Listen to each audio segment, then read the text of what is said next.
Our next scene setter is Neil Jarvis. For 25 years, Neil has worked in a variety of roles in the field of access to information. In 1991, he established and ran a transcription service for a local authority in North London, and today he is the Executive Director for Access and Innovation at the Royal New Zealand Foundation of the Blind. In this role, he is responsible for the Foundation's library and accessible format production services, as well as for the organisation's initiatives to find new ways to bring digital information to print-disabled people. His team also has a remit to work with public and private sector organisations in an effort to ensure that accessibility issues are taken into account when new digital systems and services are developed.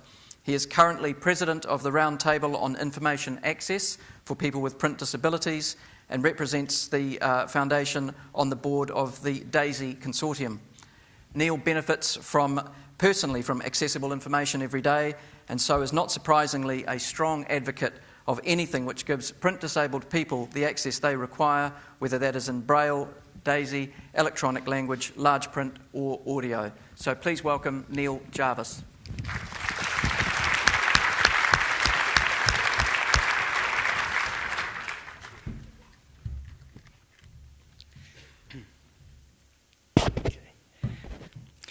Thanks very much, and I'd just like to pay tribute to the previous speaker, Emma. That was a fabulous presentation, and folks, you should bottle that and you should listen to it every day and remind ourselves why we're here, why we do what we do. Thank you, Emma. I am here today as a representative of the blindness community, but also what I've got to say is, I think, relevant to a lot of people with other disabilities, and indeed, I think, as we've heard, not just disabled people.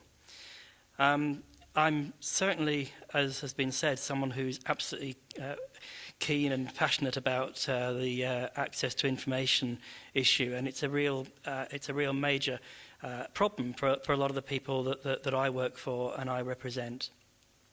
I won't be going into lots of technical details today. That's for another time.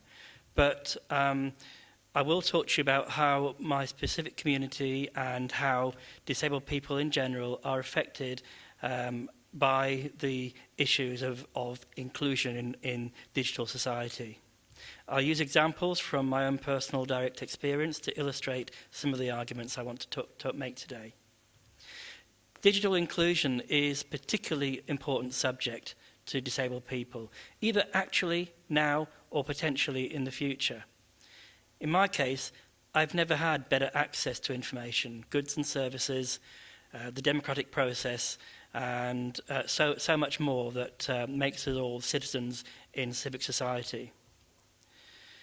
It's still something which I wake up every morning and I'm amazed by what we get access to today compared to what it was like even 20 years ago. I often say that there's never been a better time to be blind or to be disabled when it comes to the digital society. Thanks to the internet, I can search for a job. That's important. 2/3 of blind people of working age are unemployed. I can do my shopping. I can bank independently. I can check the football scores, and that's really important. I can keep abreast of developments that are of relevance to my job, which makes me competitive in the workplace, and it means I've got a chance to move forward. You know, I often tell what I call the cornflake story at events like this, so why should you be any different? Prior to online grocery shopping, going to the supermarket was always a bit of a hassle for me. In fact, if I'm honest, it was an ordeal. You had to rock up, hopefully at the time when it wasn't too busy, because to find what you wanted usually meant negotiating every time with the harassed shop staff to get the help that you needed. And it wasn't like they didn't have anything else to do. You lot complain when supermarkets change the layout from time to time and food moves from one aisle to another. Believe me, that was an everyday experience. But assuming that you do get some assistance and assuming that you're getting round as quickly as possible, the aim really was to get in, get round and get out again, because you're always very conscious that the poor person who was walking around with you really did have other things to do and really did have to get back. And also, frankly, it wasn't that exciting for me either. You're often aware that the people that are assisting you don't always know that much more about the things around on the shelves than you do. So you say you want to buy some cornflakes, and to be honest with you, you picked the first cornflakes you came across and then moved on to the next item on your list. You really didn't want to hang about to find out all the different variations. So you actually forget that there are different variations. So when I went online in the 90s, and I was absolutely gobsmacked, to be honest with you, to find the sheer choice that came up when I typed cornflakes into the search engine. I thought maybe there was about half a dozen, maybe a handful of choices, maybe a few different sized boxes, maybe cheaper own brand ones. So you can imagine my surprise when I got literally dozens of options to choose from. I was stunned. I didn't move for a minute or two. And that was dial-up, so I was paying for the cost. And you can actually magnify that across all the lists of groceries that you would go out and buy. So you get the idea. It was a whole new world for me. Another great spin-off from the internet and digital society is that it has been a real response to social isolation. Many disabled people of all flavours experience social isolation in a big way. Firstly, they can't easily get to places where people meet.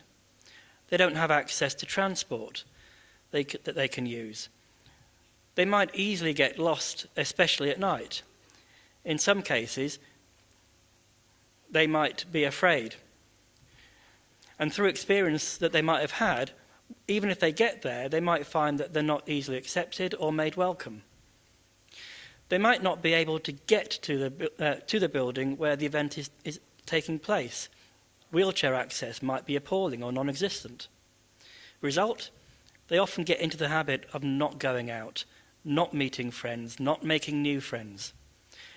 They don't make the connections necessary to ensure social cohesion or to get introduced to possibilities of new ideas, maybe even things that will lead to work, exposure to new people, new friends, and new relationships. The opposite of a virtuous circle, folks, is an ever-decreasing one. Online has meant that people can make friends before even leaving the home, and we heard a bit about that earlier on this afternoon. They can check out a venue they're going to before they try to get there. They can check on transport links to help them get to the venue and back. Heck, they could even attend the event without even leaving home if they want to, if that proves to be the best way. And once connections are made, they can maintain them. You know that's true. All of you do. How many of you have got better and more regular connections with friends and family overseas, thanks to things like Skype, Facebook, or Twitter? I said before that there's never been a better time to be blind or disabled, and I believe that to be true. But let me sound a word of caution. There's also never been a more risky time. Now we have all this access. We need to guard it jealously. We are at risk of being locked out when somebody makes their website impossible to use if you can't access it with anything else other than a pair of eyes and a mouse. We're at risk of the same thing happening to us if all these nice new gizmos that enable self-service at airports, train stations, supermarkets, any number of other outlets do not take into account that not everyone can use a visual screen or a touch screen. But that because they're there are fewer staff on hand to assist because automation has made them, apparently, surplus to requirement.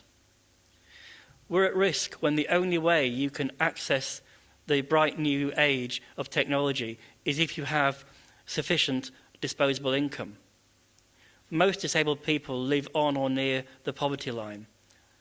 Most of you in this audience can't do much about that last point, but you can do heaps to help mitigate against the other risks I've talked about. Make sure your websites meet W3C guideline standards. They're out there for you to use, and they're free. It won't cost you anything.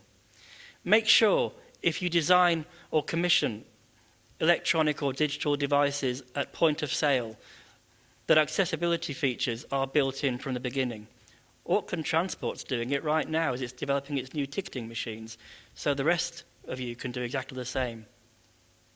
There's much more you can do. None of it is onerous. All of it is worth it to you as well as to me. I access your facility, and therefore you get my business. And I tell somebody else about how good your service was. That, my friends, is social inclusion and digital inclusion. Thanks very much.